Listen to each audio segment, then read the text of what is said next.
Hola, buenos días, buenas tardes o buenas noches. Hoy vamos a contarles las historias más tenebrosas de la web. Quédate si es que puedes. Sí, este capítulo va a ser diferente a los demás porque vamos a contar historias. Sin más preámbulos, voy a empezar con la primera historia. En enero del 2013, Elisa Lam, una estudiante canadiense de 21 años, decidió hacer un viaje sola por California.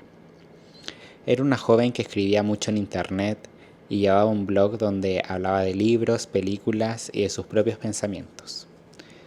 Llegó a Los Ángeles y se hospedó en Cecil Hotel, un edificio antiguo en el centro de la ciudad conocido por su historia oscura de suicidios y crímenes.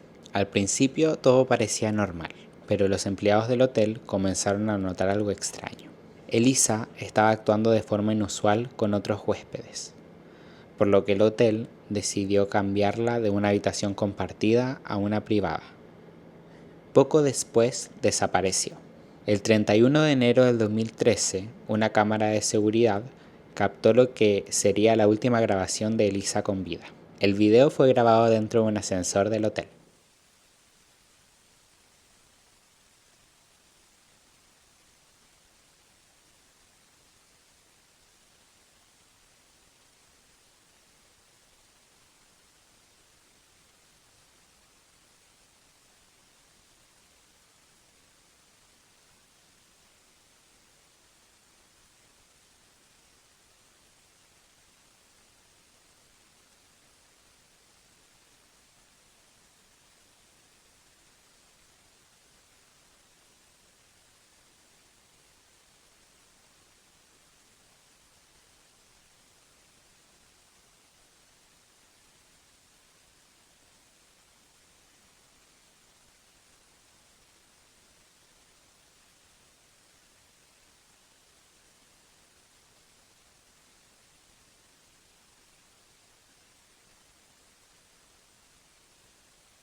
En la grabación se ve algo muy raro.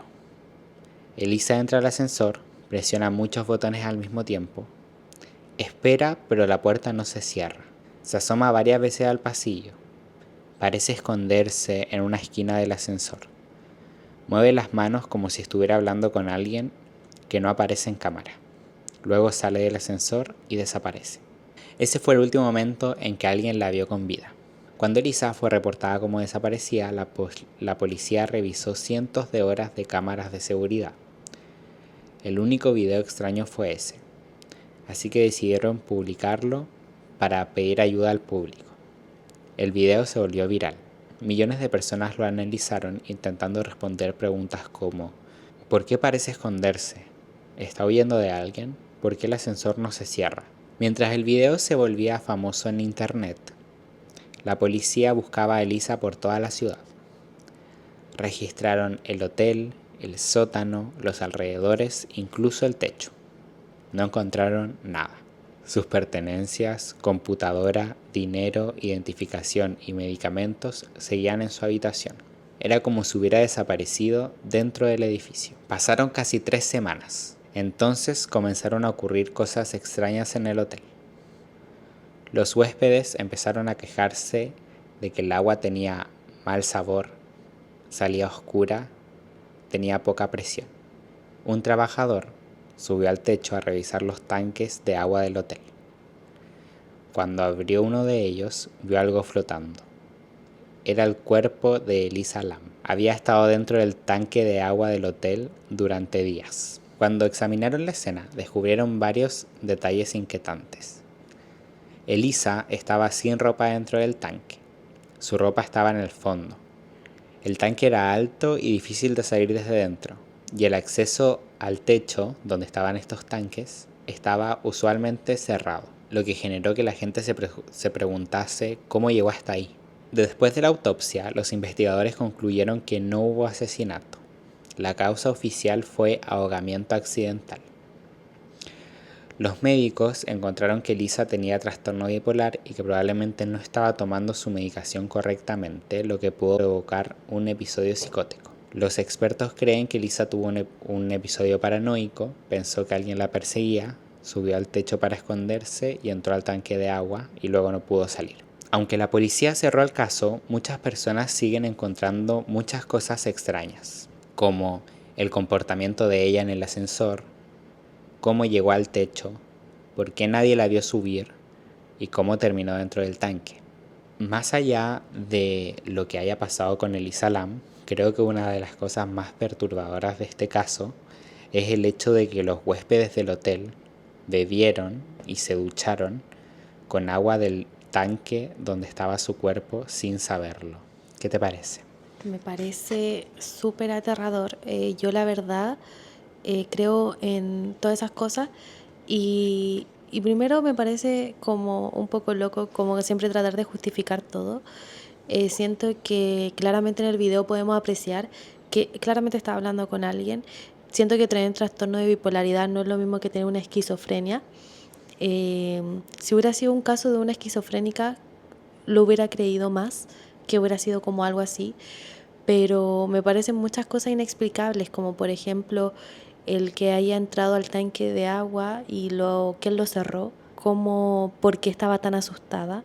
Me parece más bien como que una entidad la estaba acosando y que no pongo, como que no dudo que esta entidad haya sido la que la haya metido a este tanque de agua y que lo haya cerrado y la haya dejado morir ahí. O sea, esa como que sería como mi teoría, que de algo arrancaba y, y que algo pasó con ella y que venía pasando hace mucho tiempo. Tengo una pregunta. ¿Hay información de cuáles eran los comportamientos extraños que tenía ella con los huéspedes? A pesar de que no hay muchos detalles de cuáles eran sus comportamientos extraños, lo que se dice es que en su habitación se encontraron muchas notas extrañas, como de ella escribiendo como salgan de aquí, váyanse a su casa, cosas así. No sé si era como una forma de advertirle quizás a los otros huéspedes o como hacia quizá alguna entidad que la estaba acechando, como váyanse, etc. Y también se comenta de que ella había estado como de extra en un programa de televisión en esa época y también la sacaron del estudio porque estaba teniendo supuestamente comportamientos extraños, pero nadie como que aclara cuáles eran los comportamientos extraños. Y también mucha gente que la conoció, que también eran huéspedes del hotel, no estaban de acuerdo con esta descripción. O sea, había mucha gente que decía que ella era súper amable y como súper normal. No como que no tenía ninguna cosa rara, ¿cachai? Como que actuaba normal. Entonces, no sé. Pero a mí igual me parece súper fuerte el hecho de lo del agua. Lo de que ella estuviera en el... O sea, también me parece, obviamente, o sea, yo cuando lo estaba leyendo lo primero que pensé fue como en un asesinato, como que alguien que estaba en ese hotel la atacó o algo así y la mató, pero no sé. Pero también me parece una locura el hecho de que se hayan dado cuenta por eso, porque el agua salía media turbia y porque tenía sabor extraño. Qué miedo, qué asco. Pero qué miedo también. O sea, imagínate tomar agua con restos de Muy una persona perturbador. muerta. Muy fuerte. Ok, voy a partir yo con una historia. Esta historia no es un creepypasta ni una historia que leí por ahí, sino que es una historia real ocurrida en un programa de radio paranormal, en donde distintas personas exponían sus casos y eran debatidos en el mismo programa. Bueno, esto parte con un joven protagonista, el cual llama desde California asegurando que había hecho un pacto con entidades oscuras a cambio de dinero y éxito. Pero lo que comenzó como una búsqueda desesperada por la riqueza terminó convirtiéndose en algo mucho más oscuro. Porque según él, estas entidades no solamente le dieron dinero, también comenzaron a pedir cosas a cambio, algo que ningún ser humano debiera entregar jamás. Este es el increíble caso de Josué. Todo comienza en un programa de radio mexicano, muy conocido por transmitir historias paranormales reales. En ese programa, cada noche las líneas telefónicas se abrían para que las personas llamaran y contaran sus experiencias inexplicables. Apariciones, entidades, rituales y fenómenos que según muchos oyentes no tenían una explicación lógica. Una noche entra una llamada distinta. Al otro lado de la línea se escucha la voz de un joven que llama desde California y su nombre era Josué. Al principio, su historia parecía simplemente la confesión de alguien que había tomado malas decisiones. Pero a medida que avanza la conversación, lo que relataba se volvía cada vez más perturbador. Josué cuenta que proviene de una familia de clase media baja, sin grandes recursos ni oportunidades. Desde pequeño sentía que su vida estaba limitada por el dinero y que jamás podría alcanzar las metas que soñaba. Con el tiempo comenzó a obsesionarse con la idea de conseguir riqueza a cualquier precio. Fue entonces cuando empezó a interesarse por temas ocultos. Compró libros de invocaciones, grimorios y textos relacionados con rituales para contactar con entidades. Durante semanas, según él mismo cuenta, intentó comunicarse con el diablo, hasta que un día algo respondió. Josué relata que la entidad que apareció ante él tenía la apariencia de un anciano extremadamente delgado, una figura como tú y yo que parecía observarlo fijamente. Desde ese momento su vida cambió por completo, pero no solo él empezó a experimentar cosas extrañas. Un día su propia madre vivió un episodio aterrador. Según Josué, ella vio una criatura con forma de cerdo caminando en dos patas. Una escena completamente grotesca y fuera de toda lógica. Pero lo que Josué contó después fue el momento en que todo cambió. Porque según él, las entidades comenzaron a exigir ofrendas cada vez más oscuras. Primero cosas pequeñas, luego cosas que ningún ser humano debiera siquiera considerar. Cuando finalmente se negó a cumplir una de esas peticiones, las entidades le pidieron algo distinto. Algo mucho más cercano, algo de su propia familia. Lo que van a escuchar ahora es el momento en que Josué confiesa lo que ocurrió después. No sé si tontamente o cómo actué. Dije, mi madre pues no la quiero mucho. Mis hermanos pues no, porque por eso lo estoy haciendo. Y pensé en mi abuela. Yo dije, sí, ya está grande, ya vivió,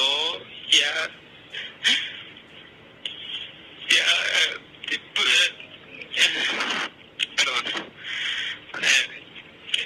Entonces me indicaron cómo tenía yo que hacer todo eso. Y a mi abuela la maté. Bueno, no debo decirlo así. Me duele porque el arrepentimiento me ha llegado, pero no puedo salirme de aquí porque sé que todo lo que he logrado. Después de aquello, Josué pensó que todo había terminado, que había cumplido lo que esas entidades querían, pero lo que vino después fue mucho peor. comenzaron a aparecer voces.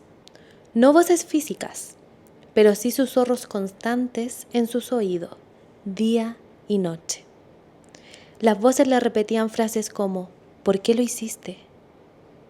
¿Por qué la mataste? Josué dice que nunca podía ver esas almas, pero sí escucharlas todo el tiempo. Era como si estuvieran pegadas a su oído. A pesar de eso, el pacto seguía funcionando. Josué empezó a recibir cantidades de dinero imposibles de explicar. Según cuenta, hubo días en los que llegó a tener $15,000 en efectivo al día, pero ese dinero tenía condiciones muy extrañas. Josué explica que debía gastarlo todo el mismo día. Si no lo hacía, al día siguiente el dinero desaparecía. Pero esa no era la única regla. Había algo aún más perturbador. Ese dinero no podía usarse para ayudar a nadie, no podía donarlo, no podía regalarlo, no podía usarlo para hacer el bien. Era, según él, dinero maldito. Y Josué describía esas reglas de la peor manera. Josué cuenta que un día estaba cerrando un trato para comprar unos terrenos en California. Durante ese proceso conoció a un trabajador que tenía graves problemas económicos. Josué, al verse con tanto dinero, decidió ayudarlo. Le entregó una gran suma, pero cuando llegó a su casa esa noche, algo estaba diferente. Según cuenta, una entidad femenina lo atacó violentamente. Desde ese entonces, esa presencia lo persigue. Y lo más inquietante es que durante la llamada al programa, esa entidad vuelve a atacarlo.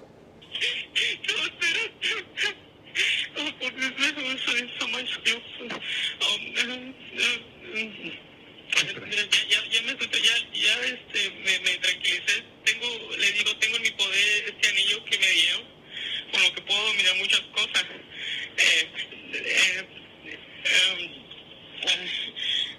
Trae en la mano es un símbolo, no sé cómo se llama, pero les explicaré cómo es.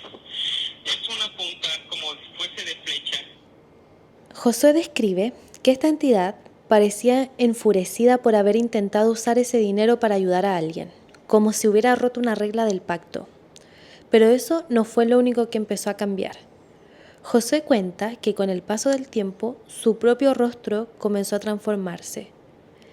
Dice que empezó a notar cambios físicos extraños. La pirámide nasal comenzó a agrandarse y los lóbulos de la nariz aparecían alargarse, poco a poco. Él mismo afirma haber documentado estos cambios con grabaciones. Después de contar todo esto, la llamada termina, pero la historia no acaba aquí. Al día siguiente, Josué vuelve a llamar al programa. Esta vez en la línea también estaba un pastor cristiano. Josué, muy buenas noches. Muy buenas noches, señor pastor.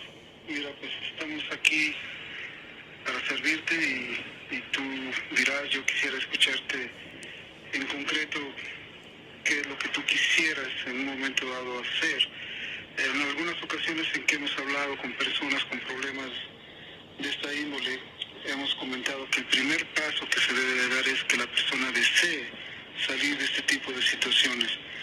Entonces yo empezaría por ahí. ¿Cuál es tu situación y cuál es el deseo que tú tienes en respecto a todo esto? Comprendo, señor. Yo no soy un hombre feliz. Soy una persona que vive aterrada, que siempre tengo que estar cuidada por gente porque siento mucho vacío, siento siempre temor. He intentado infinidad de veces, señor. Infinidad de veces desatarme de aquí. Me han dicho, es que tienes que deshacerte de todo lo que tengas. Yo en la casa, señor, no poseo ningún símbolo satánico, ningún símbolo negativo.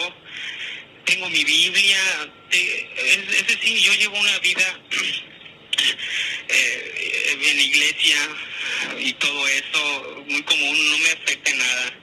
Yo solo quiero encontrar una salida. Durante esta segunda llamada intentan ayudarlo. El pastor le pide que busque una iglesia cristiana en California y que encuentre un pastor que pueda ayudarlo directamente. Mientras tanto, a través de la llamada comienzan a hacer oraciones Comienzan a hacer oraciones. Rezan pidiendo que Dios lo libere de aquello que según José había entrado en su vida después de aquel pacto. Sangre que derramaste por mis pecados. En el nombre de Cristo Jesús yo levanto un vallado espiritual alrededor de tu vida. Dios Padre, Dios Hijo y Dios Espíritu Santo está contigo. En este momento yo levanto un vallado alrededor de tu vida.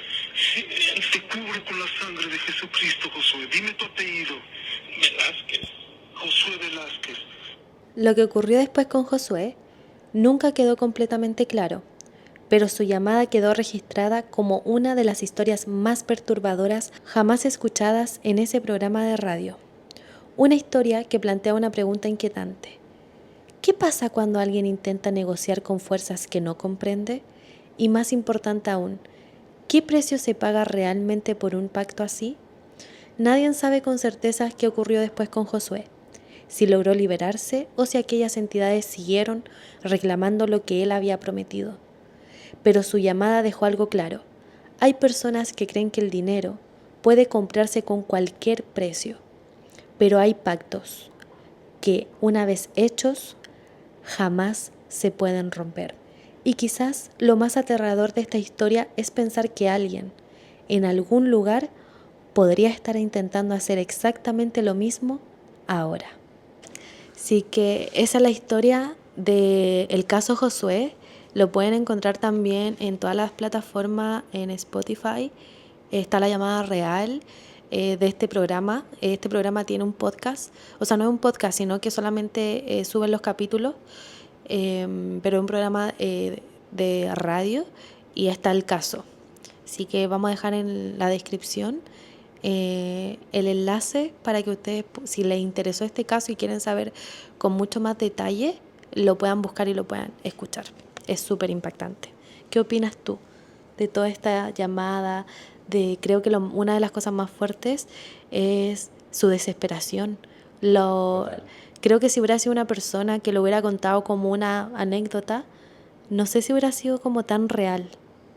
Incluso la llamada, que yo no capturé esos momentos, pero hay parte de la llamada en la que se escuchan otras voces y Josué asegura vivir solo. Es muy impactante. ¿Qué opinas tú? Me parece muy fuerte su desesperación y todas las cosas, o sea, cuando llama al pastor y todo. O sea, yo no soy muy crédulo de esas cosas, tipo posesiones y así, pero sea por lo que sea que le estaba pasando, era algo muy fuerte. Porque se notaba en su voz como lo desesperado que estaba y todo. Nada, qué locura. Tengo otra historia muy fuerte también. Nos remontamos al invierno de 1959, en las montañas de los Urales, en la entonces Unión Soviética. Un grupo de 9 jóvenes excursionistas experimentados salió a realizar una expedición de esquí de larga distancia. Eran estudiantes del Instituto Politécnico de los Urales, personas entrenadas en supervivencia y acostumbrados a climas extremos. El líder del grupo, Igor Dyatlov, un estudiante de ingeniería muy respetado por sus compañeros. El plan era ambicioso: atravesar una zona remota y montañosa durante varias semanas en medio de invierno.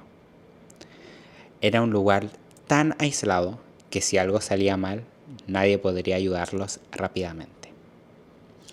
Un 1 de febrero de 1959, el grupo decidió acampar en una ladera de la montaña llamada Kholat Syakhl. Ese nombre proviene del idioma de los pueblos indígenas Mansi y significa algo inquietante: la montaña de los muertos. El viento era fuerte y la nieve profunda, pero el grupo era muy experimentado. Montaron su tienda de campaña en la ladera y se prepararon para pasar la noche. Todo parecía normal. Esa fue la última noche que estuvieron vivos. Semanas después, al no recibir noticias del grupo, comenzaron las búsquedas. Los equipos de rescate encontraron el campamento y lo que vieron no tenía sentido. La tienda estaba destrozada, pero lo más extraño era esto: La tela había sido cortada desde dentro con un cuchillo. Eso significaba que los excursionistas salieron desesperadamente de la tienda en medio de la noche y lo hicieron sin abrir la entrada. Las huellas encontradas en la nieve indicaban que el grupo caminó cuesta abajo hacia el bosque más cercano. Pero había algo aterrador. Muchos de ellos estaban descalzos, en ropa interior o con muy poca ropa, a menos 30 grados Celsius. Nadie en su sano juicio saldría así voluntariamente. Algo debió haberlos asustado tanto que prefirieron el frío extremo antes que quedarse dentro de la tienda. Los rescatistas siguieron las huellas hasta el bosque. Allí encontraron los 2 primeros cuerpos bajo un árbol. Estaban cerca de restos de una pequeña fogata. Parecía que habían intentado mantenerse calientes desesperadamente, pero habían muerto congelados. Lo más inquietante era que tenían heridas en las manos como si hubieran estado trepando el árbol con desesperación. Probablemente intentaban ver algo en la montaña o vigilar lo que los había hecho huir.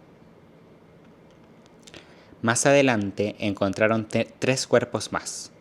Entre ellos estaba Igor Dyatlov. Parecía que habían intentado regresar a la tienda. Murieron en el camino congelados. Meses después, cuando la nieve empezó a derretirse, encontraron los últimos 4 cuerpos. Estaban dentro de un barranco cubierto de nieve. Y ahí es donde el caso se vuelve realmente extraño. Estos 4 excursionistas presentaban lesiones extremadamente graves. Fracturas masivas en el cráneo, costillas aplastadas y daños internos severos. Pero lo raro es que no tenían heridas externas importantes. Los expertos dijeron que las lesiones eran comparables a un accidente automovilístico, como si hubieran sido golpeados por una fuerza enorme. Una de las excursionistas, Lyudmila Dubinina, tenía algo aún más extraño. Su lengua había desaparecido. También faltaban parte de su boca y ojos. Para empeorar el misterio, algunos objetos del grupo mostraban rastros de radiación. Además, varias personas de pueblos cercanos afirmaron haber visto luces anaranjadas en el cielo la misma noche del incidente. Después de la investigación, las autoridades soviéticas cerraron el caso con una explicación muy vaga. La muerte fue causada por una fuerza natural desconocida. Durante décadas, el expediente permaneció clasificado. ¿Qué opinas de esta historia? La verdad, no me podría imaginar qué fue lo que vieron como para haber salido en esas condiciones y todo lo que tuvieron que haber sufrido esas personas con los daños en sus cuerpos y todo lo que representa. Si esta historia es verdad, solamente hubiera deseado que no hubieran sufrido tanto. Me parece muy fuerte el hecho de que hayan escapado en esas condiciones de tanto frío y todo, como que me hace cuestionarme mucho como qué habrá pasado. Y siempre me ha dado mucho miedo todas estas historias de gente que sube montañas y cosas así como en condiciones muy extremas de clima, porque literal si se mueren sus cuerpos como que incluso hay veces que no los buscan. Es como es tan peligroso buscarlos que es mejor dejarlos ahí. Qué locura. De hecho dicen que el Everest, por ejemplo, hay un montón de cuerpos como en el camino.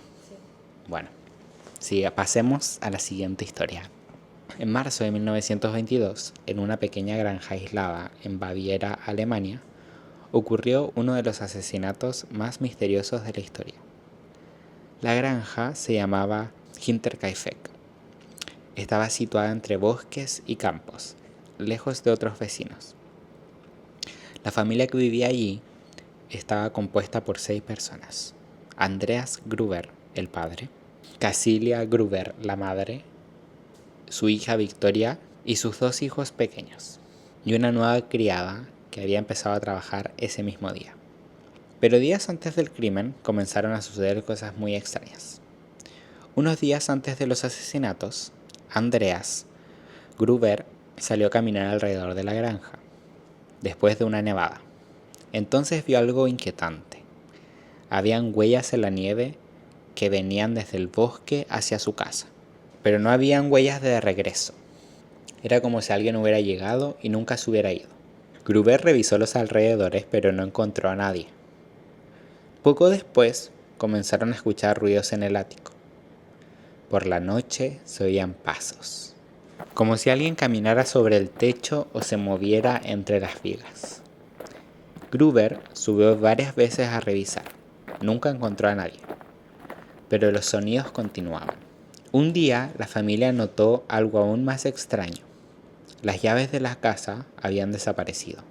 Nadie sabía dónde estaban, nadie había entrado, o al menos eso pensaban.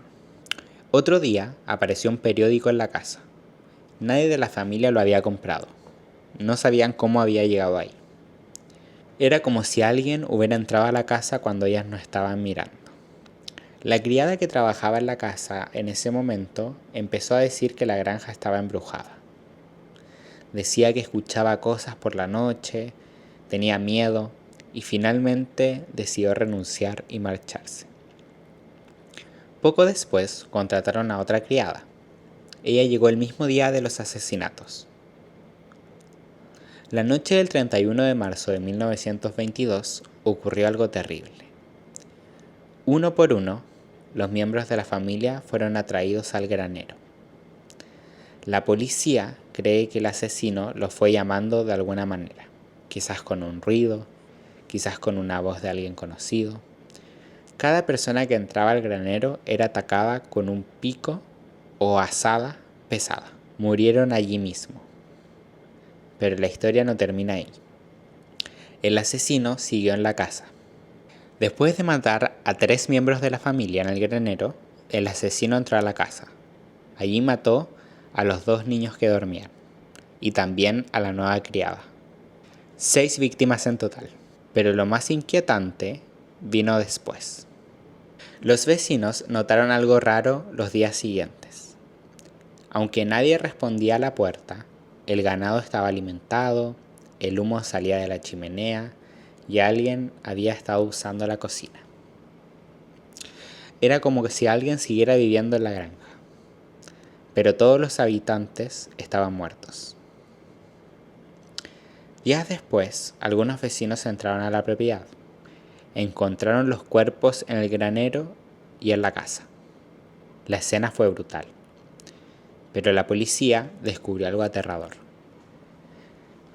Parecía claro que alguien había permanecido en la granja varios días después de los asesinatos. Había comida consumida, animales alimentados, fuego encendido en la estufa, como si el asesino hubiera vivido allí tranquilamente junto a los cadáveres. Muchos investigadores creen que el asesino había estado viviendo en el ático antes del crimen, lo que explicaría los pasos que se escuchaban, las huellas en la nieve, el periódico extraño, las llaves desaparecidas. Es posible que la familia estuviera siendo observada durante días o semanas sin saberlo. La policía interrogó a más de 100 personas. Hubo varios sospechosos, vecinos, un pretendiente rechazado, incluso familiares. Pero nunca pudieron demostrar quién fue. El caso sigue oficialmente sin resolver a más de 100 años después. Muchos criminólogos creen que lo más aterrador del caso es algo muy simple. La familia probablemente escuchaba al asesino caminar sobre sus cabezas por las noches, mientras dormían, sin saber que la persona que acabaría con sus vidas ya estaba viviendo dentro de sus casas. Me parece muy fuerte, muy... De hecho me recuerda a una película, pero no se las puedo dar porque la verdad no me acuerdo el título ni nada. También es pero que viven como que vean las paredes sí, o algo así. sí, que es como también unas personas que vivían como entre medio, como que hubiera una pared falsa y hubiera como una casa, como al lado de tu casa, algo así. Y también después asesinan a la familia. me parece no muy lejano a la realidad. ¿Y saben por qué? No, y es real. Es real. Sí, Caso Ella. y estoy segura de que fue como un asesinato o algo así, porque se han visto tantos asesinos Dahmer, muchos asesinos seriales que duermen con los cadáveres, están ahí en su refrigerador, donde sea que lo tengan, y la verdad no es algo que a esas personas les perturbe ni le haga como algo mal, pero me parece muy loco cómo, cómo puedes como protegerte. A veces nos sentimos tan seguros en nuestro hogar y ni siquiera sabemos si alguien podría estar al otro lado, esperando la oportunidad para asesinarte. Esta historia que voy a contar ahora se titula La historia que mi abuelo nunca quiso contar. Lo voy a hablar en primera persona, ¿ok? Cuando yo era niño, mi abuelo siempre me repetía lo mismo cuando íbamos al campo en el sur de Chile. Si alguna vez caminas solo por el bosque y sientes que alguien te está mirando, no mires entre los árboles. Yo pensaba que lo decía para asustarme, pero una noche, cuando yo tenía unos 12 años, le pregunté por qué siempre decía eso. Mi abuelo se quedó en silencio un momento, miró hacia la ventana como si estuviera recordando algo muy antiguo, y entonces me dijo: Porque yo sí miré. mi abuelo nació y creció en el archipiélago de Chiloé, en una época donde casi no habían caminos y los pueblos estaban separados por kilómetros de bosque. Cuando era joven trabajaba cortando leña y cuidando animales en el campo. Un día de invierno, después de trabajar todo el día, tuvo que regresar, caminando a su casa atravesando uno de esos bosques. El sol ya estaba cayendo, la luz entre los árboles comenzaba a desaparecer y el sendero estaba cubierto de hojas húmedas y barro. Mientras caminaba, empezó a notar algo extraño. El bosque estaba demasiado silencioso. No se escuchaban pájaros, no se escuchaban insectos, solo el sonido de sus propios pasos.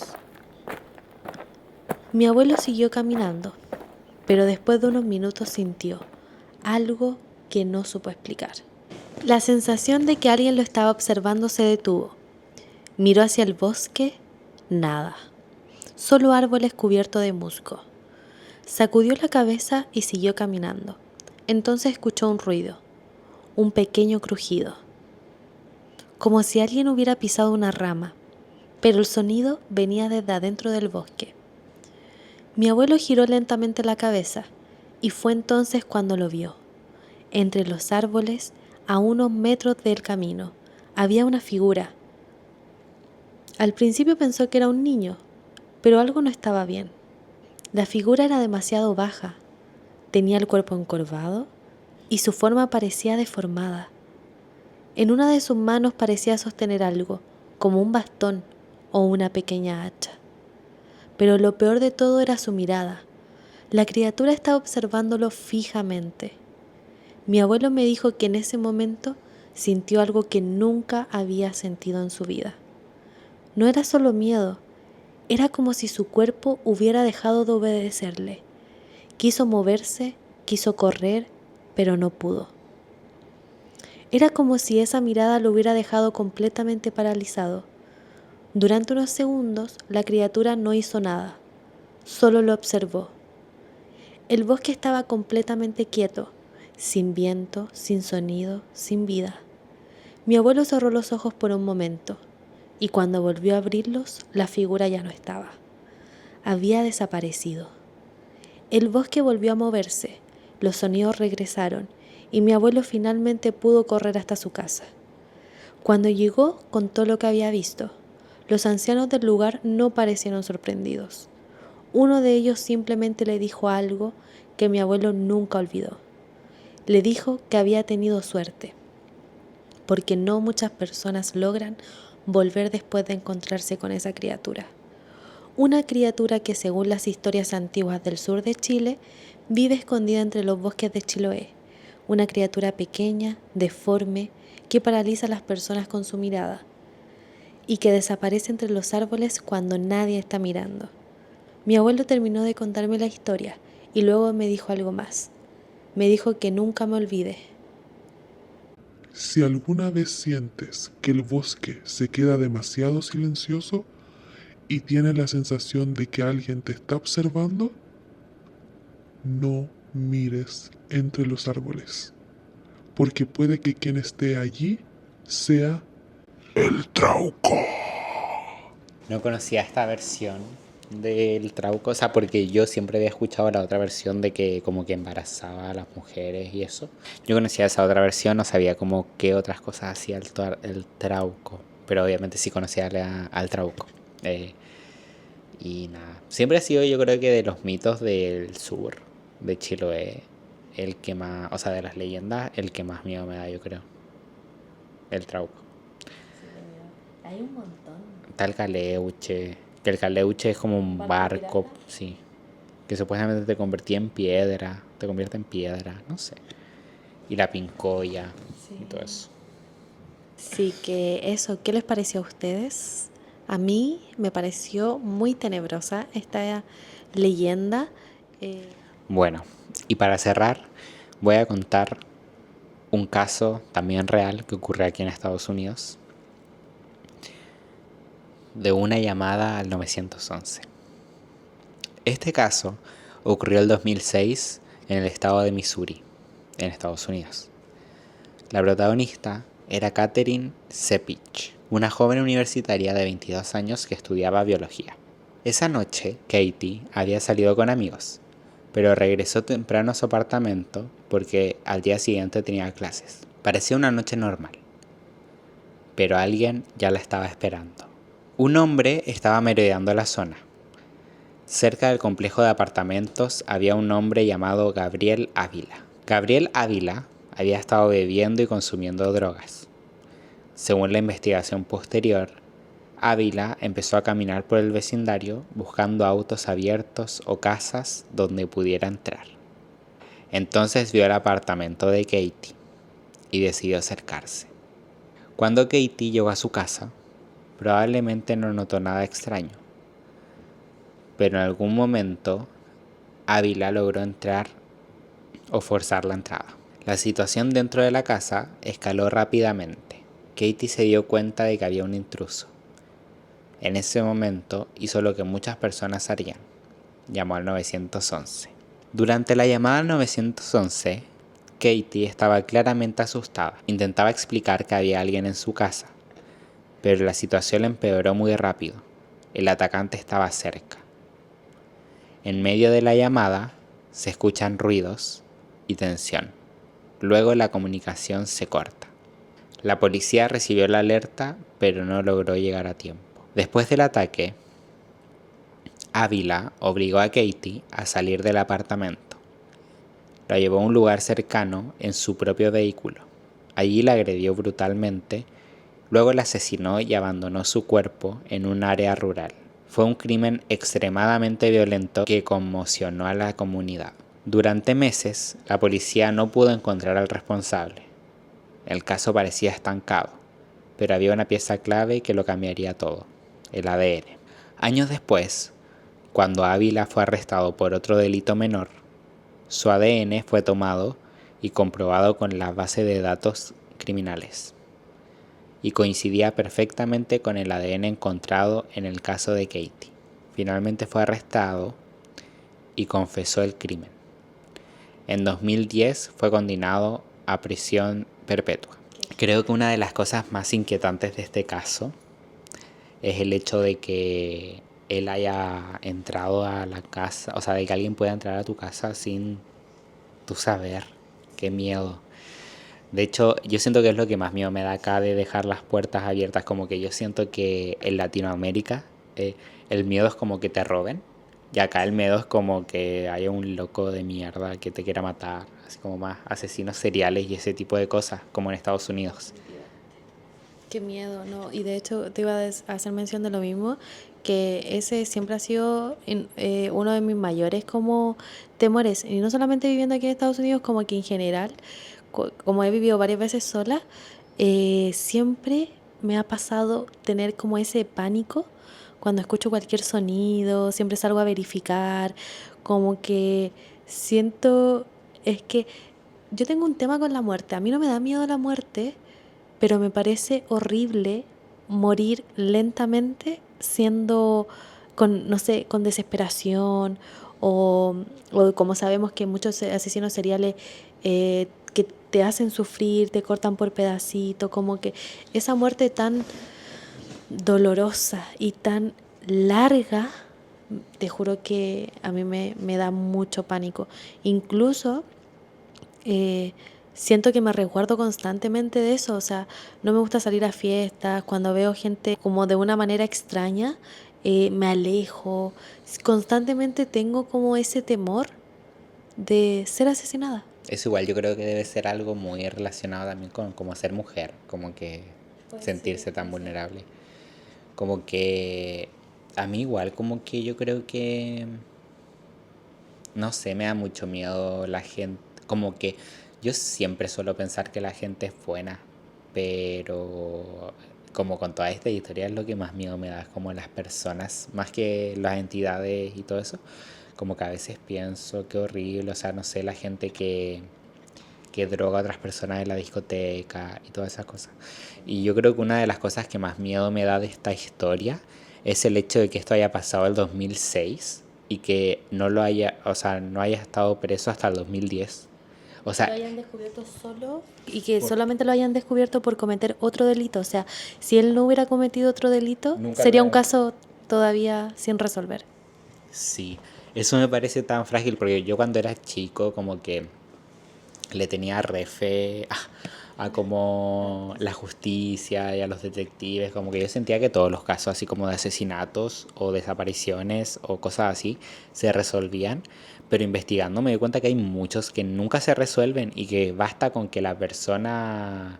Y de hecho los que se resuelven muchas veces como por descuidos de la persona que lo hizo, o sea, por descuidos del asesino de que dejó X cosa sin limpiar o que dejó su ADN en la escena del crimen, como descuidos de la persona que llevan a que lo descubran, pero si una persona como que lo hace muy milimétricamente puede que nunca lo descubran y eso es muy heavy. Es muy fuerte. Bueno, chicos, esperamos que les haya gustado esta nueva dinámica. Si les interesa que Especial Halloween. seguimos, si les interesa que sigamos compartiendo historias de terror o alguna historia de ustedes, vamos a dejar en la descripción el correo para que nos puedan escribir si es que quieren y en los comentarios también si les encantó esta dinámica, háganos saber y no olviden suscribirse, darle like y seguirnos en todas nuestras plataformas. Si mándenos todas sus historias de terror, podremos hacer una parte 2 contando nuestras historias y las de ustedes. Así que sería súper interesante. Así que eso. Y si Si no, no, chao. chao.